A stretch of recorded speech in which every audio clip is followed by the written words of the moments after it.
Dave Anderson here with the Fisherman Magazine. It's December 22nd, and these are your headlines. First and foremost, Merry Christmas, Happy Holidays from all of us here at the Fisherman Magazine. The Housatonic River continues to produce excellent striped bass fishing, and the trout train continues to roll throughout the region. Stay tuned for all that and more on this week's New England Fishing Forecast. The Fishing News is sponsored by these fine partners.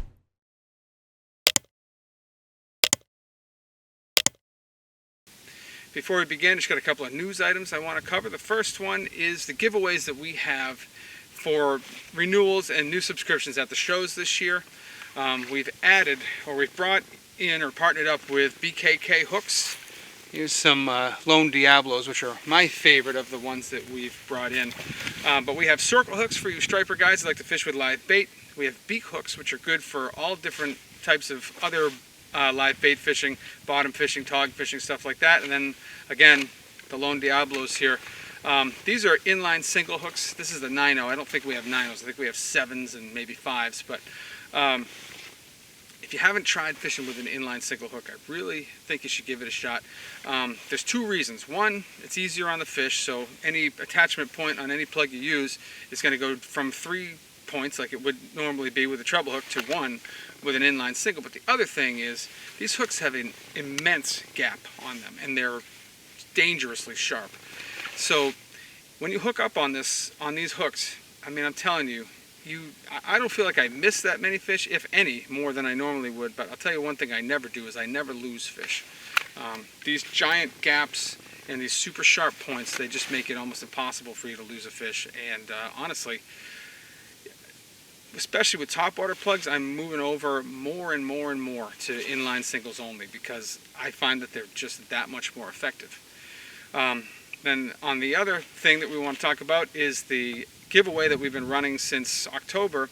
And I kind of made a mistake here in that I'm closing it on the 22nd, but I'm recording this on the 21st. So I guess, by the rules of, being fair, I need to give everybody their last 24 hours to get their photos in. I do have 2 photos that I've kind of chosen as my favorites, and we'll see if anybody sneaks in to topple them. But I will make the announcement next week.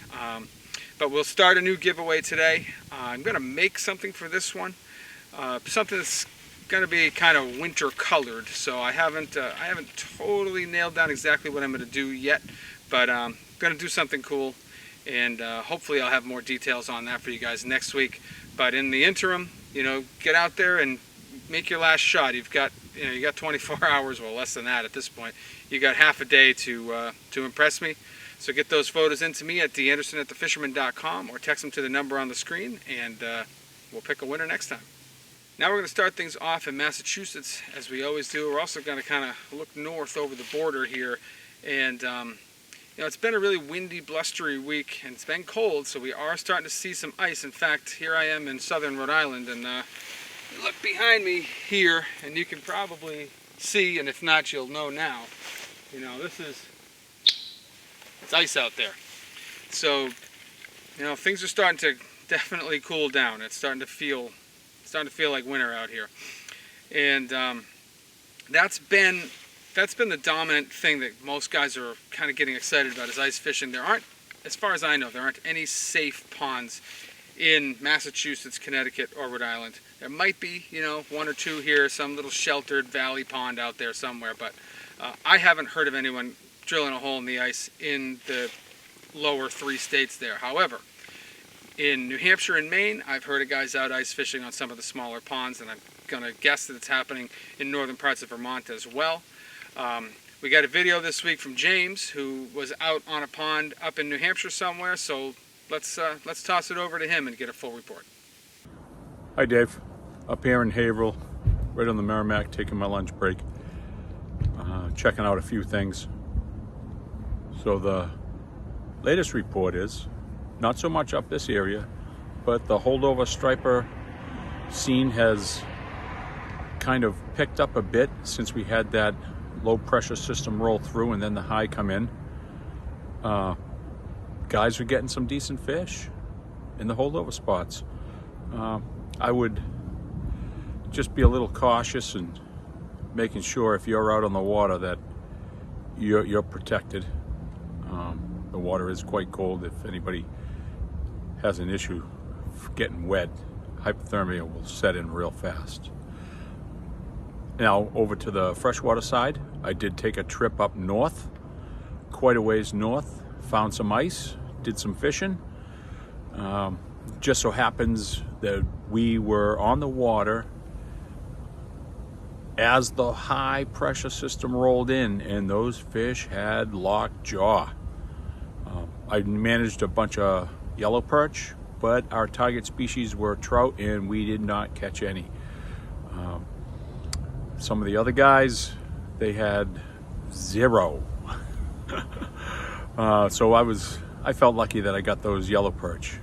Anyways, the freshwater down around the Merrimack has been a little quiet, but there's been some steady pickings if you put in that time and can deal with the cold. I'm always prepared for that, as with those guys that do get out. Like I said, just protect yourself while you're out there and stay out of trouble on the water. Now the rest of the report in Massachusetts is really kind of a broken record report. It's been so windy, so blustery this week that I don't know of anybody that went out on a party boat in Massachusetts, so I don't have any saltwater news. I haven't heard of anyone fishing for holdover striped bass, although I would guess that somebody has been out doing it up around the Amelia Earhart Dam or on some of the estuaries on the Cape. Even southeastern Mass, there's some estuaries up there that have some bass in them. I just have not heard of anybody actually doing that. But you know, kind of the broken record report. The Plymouth ponds are still producing lots of trout. They got a really good dose of trout back in November and October, and they continue to put out fish. Been hearing about a lot of pickerel, a lot of perch, and decent numbers of largemouth bass from these ponds as well, and some of the bog ponds out there in, Cranberryville. Out on the Cape, same deal. Talked to Ian from the Goose. He said the nighttime bite has been really good on live shiners for big brown trout, and then during the day he's been throwing jerkbaits and Ned rigs and catching a whole array of species, definitely led by trout. Brown trout and rainbow trout mostly, but some largemouth, some smallmouth, lots of pickerel, and lots of perch as well. So freshwater fishing in Massachusetts is looking really good. A lot of guys are actually out doing it, which is great to see. And we got a lot of weather coming in tonight, so really, if you want to get out there and do it, today is going to be a really good day to do it. Before that wind kicks up, before that rain really starts to pound down, that bite is probably going to fire up. So if you can get out there today, I'd just pause this video right where you are and head out there right now, and then finish watching it later, because probably going to be a good bite somewhere today, and might be an opportunity to really cash in before things get really cold. And that's the story that I have for you guys in Massachusetts this week. Over in Rhode Island, this is the first week where I don't have any tog news. It seems like that bite that's been kind of like Superman, this whole month has finally kind of tapered off. I don't doubt that somebody's out there catching them. I don't doubt that you could go out there and fish 100 to 125 feet of water and probably find some. But it definitely seems like the bite has tapered off. The good news is, though, we heard from the Black Hawk, we heard from a couple other party boats that the sea bass bite has been excellent, and in particular it's been really good out at Coxes Ledge. We heard from the Black Hawk out of Niantic, Connecticut, that they did a trip last week, and a lot of the guys on board call it the best trip they ever made on a party boat. They were pulling up double headers of sea bass, they were pulling up codfish. I think they even had a few porgies in the mix out there. I didn't hear about any blackfish on that trip, but it was gangbusters, and they're planning to run a few more trips before the end of the year. So if you'd like to get in on that, I would head over to their website and check that out, because you're going to need to make a reservation, and it's going to have to happen quick, because these trips are going to probably fill up and they're going to be over before we know it. So definitely check that out. For a little bit more on what's been going on in that region of the state, in those waters of the state, I should say, let's toss it over now to Captain John Lee from JL Charters. I made it out yesterday and today. It's really the only 2 weather days we've had. Fishing was pretty good with sea bass, blackfish, and codfish. It's definitely getting harder. I put in a lot of time today, drove a lot of miles, And you catch them, then you don't. You catch them, then you don't. So it's definitely end of season. It's getting cold. The fish are pushing. The sea bass are pushing further out. The blackfish are getting lockjaw, and the codfish, I'm just not running into them. We caught a few today. We caught a few yesterday. Fishing mostly kind of from Coxes in.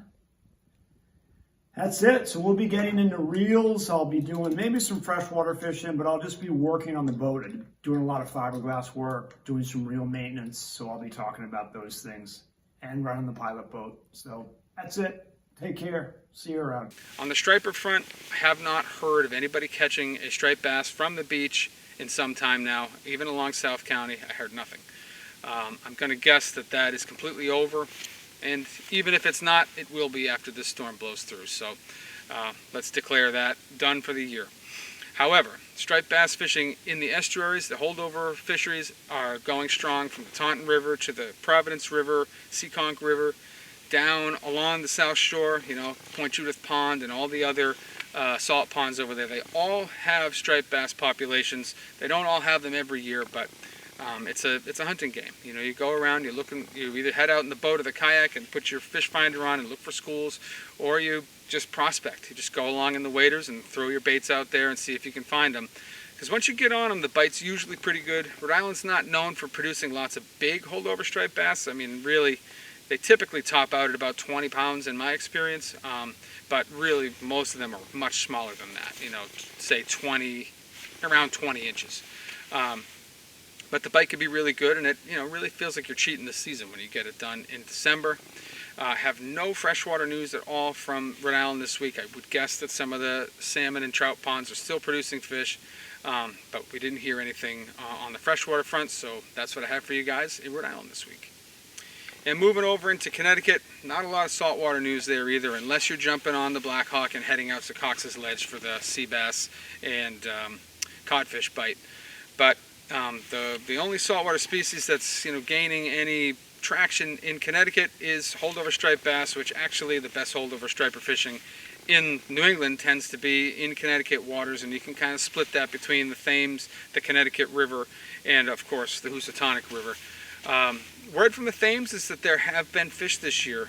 It's the second or third year in a row now where it seems like that population's really starting to come back. For a long time there, it was not looking too good. So that's good news. We are hearing about some striped bass in the coves of the Connecticut River as well. There's a lot of fishing going on in the coves of the Connecticut River, although I'm going to guess that they started to freeze over last night and will continue to do so next week when we see this plunge in temperatures. So open water fishing may end up being pretty tough in most of those places like Hamburg Cove and Chapman Pond and Weathersfield Cove and places like that. But, that's going to get the ice fishermen excited. What we have been hearing though, a lot of pickerel action up in there, a lot of panfish action up in there, some striped bass mixing in, and in certain places some guys are finding some pike as well. I haven't heard of any really big ones, but it's a good sign. The pike are active, and they're only going to get more active as it gets colder.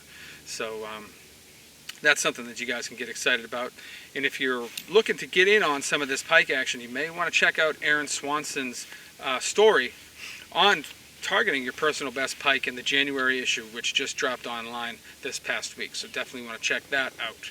And then heading west from there, well, let's head inland first, actually. The other thing that's going on, great trout fishing in the Farmington River and the Salmon River and really all the TMAs. If you go onto the Deep website and just check out where the most recently stocked ponds were, in October and November, chances are you're probably going to do okay. There's been good catches from there, a lot of fish put in. The state does a phenomenal job. We've seen some really nice sized fish coming from Connecticut waters as well over the last few weeks, so that's definitely a good option. And there are stocked waters, TMAs all over the state, which makes it accessible to everybody in Connecticut.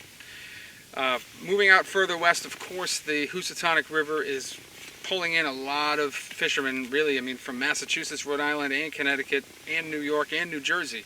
A lot of guys head up there and try to cash in on some of this wintertime fishing, which is really the best that I know of. It's the best spot to go and catch big fish. Or have a shot at catching big fish in the wintertime. Finally did see a big one that was caught last week. Put it up here on the screen. Nice fish, definitely looks to be over 30 pounds anyway. And you know, I'll repeat it again. The guys that get the big fish are the ones that are targeting them. They're throwing the bigger baits. They're foregoing a reliable bite in favor of trying to catch a bigger fish. So that's a trade-off that you can make, and most of these big fish are caught at night. If you're throwing, you know, little 5-inch, you know, zoom flukes or little cocohos, probably not going to catch a big fish. But if you throw, you know, a larger bait, you get a better shot at getting a big one. For a little bit more on that and other things that are happening in the western part of the state, let's toss it over now to a recovered and happy Max Finch from Fisherman's World. Hey everyone, Max here from Fisherman's World with another local fishing report. The name of the game the past couple of weeks has been the Housatonic River. Most of the stripers are now upriver and is fishing really well. Guys are doing good on the boats, throwing stuff like small jigs, slunker cities, you know, GT eels, tons of different stuff like Albie snacks, your favorite soft plastic on the lead head. Alabama rigs work good too. And then guys fishing at night are doing really good and they're finding more quality fish. The bigger girls definitely chew at night. So if you want a shot at like a 40-inch holdover, your best chance is at nighttime.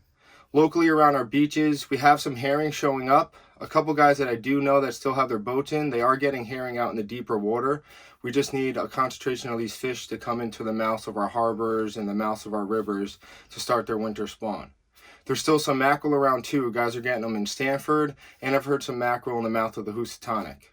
Our local trout rivers are fishing really well. The Saugatuck, the Mianus, and the Norwalk.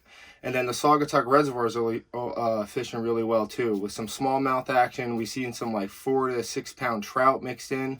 Guys are using live shiners. And then for bass and walleye, they're getting them on rapalas and small jigs. Thanks and good luck. And now to wrap things up in Connecticut, we'll toss it over now to Rowan Lytle. Get a little taste of some of the freshwater stuff that he's been doing this week. Hey everybody, and happy holidays.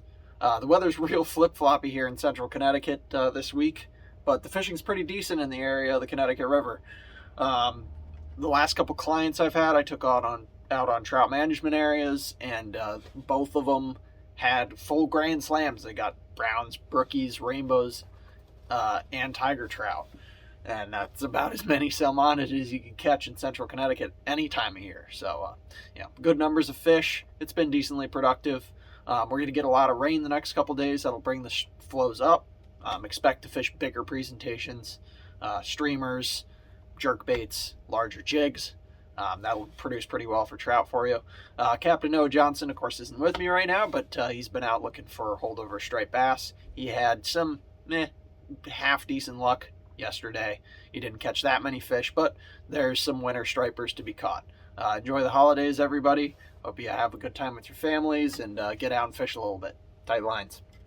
And finally, we'll take a short flight down to Marina Pez Vela in Costa Rica and get a little taste of what's going on down there. Hey there guys, and this is Ben Gilmour with Rhea and Oliver checking in for this week's fishing report from Christmas, Costa Rica. What do you say, guys? Merry Christmas. Merry Christmas. Merry Christmas. Hey guys, the Christmas edition of our fishing report this week. Our marlin fishing is going crazy down here in Costa Rica. Yesterday we released a blue marlin, 11 foot 1 inches. Absolute fish of a lifetime for our angler. The mahi-mahi fishing's been insane down here. We've got wonderful yellowfin tuna fishing as well. And the sailfish bite has gone very, very good the last few days. Along the beaches we got snook, we got roosterfish.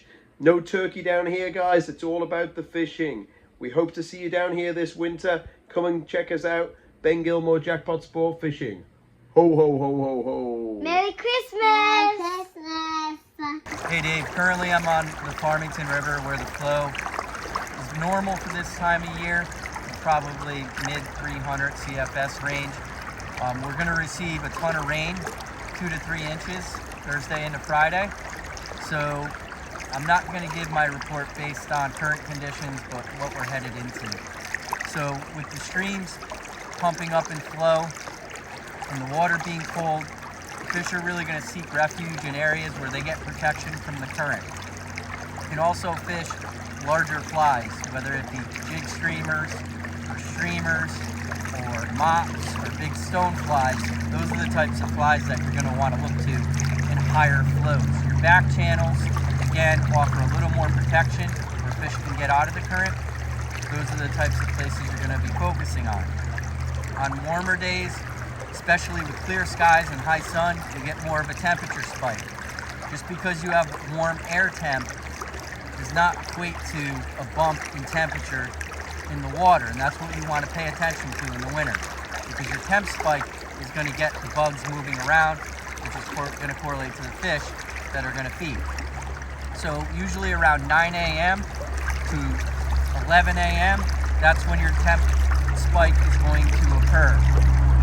In the latter part of the day, you could see good bug activity with midge hatches and stuff like that. So your brassies and midge larvae can all produce. I wouldn't be throwing that in really high flows, but if you're in really soft water, the fish can get on those as well. But for the latter part of the day, I'd probably turn to meat. So the fish are still in kind of post-spawn.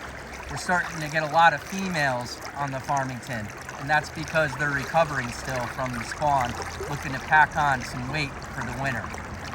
So for those getting out, be careful in high flows. You don't have to get in the water. Target those areas with protection where fish can get out of the current.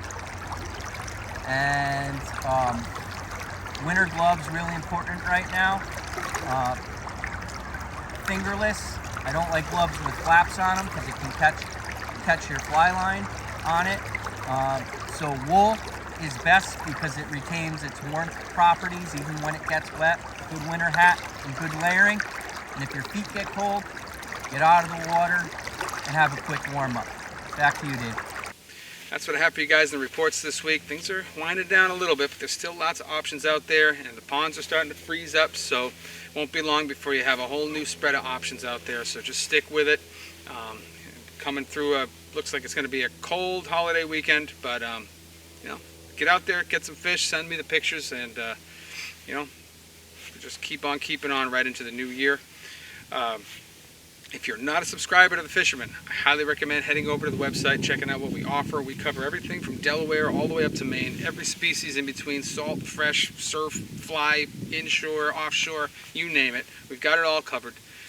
So head over there and check that out. There's enough free content on there for you to get a good taste of what we offer. If you're looking for that last minute holiday gift too, we do offer gift subscriptions. You can go onto the website. It's $30. It's the best $30 you can spend in fishing. You're going to get 12 issues sent to your door or to the door of your lucky gift recipient, and they're also going to get an online subscription that gives them access to another 20-something issues, I forget the number, but another 20-something issues that come to their email box every week during the fishing season with a full report spread, articles, editor's logs, news, all kinds of stuff. So you definitely want to check that out. But if nothing else, give us a like and subscribe here on YouTube and hit that little bell thing down there so you get a notification every time we post something new. Appreciate you guys for watching. Happy holidays, Merry Christmas, Happy New Year, and we'll see you next week.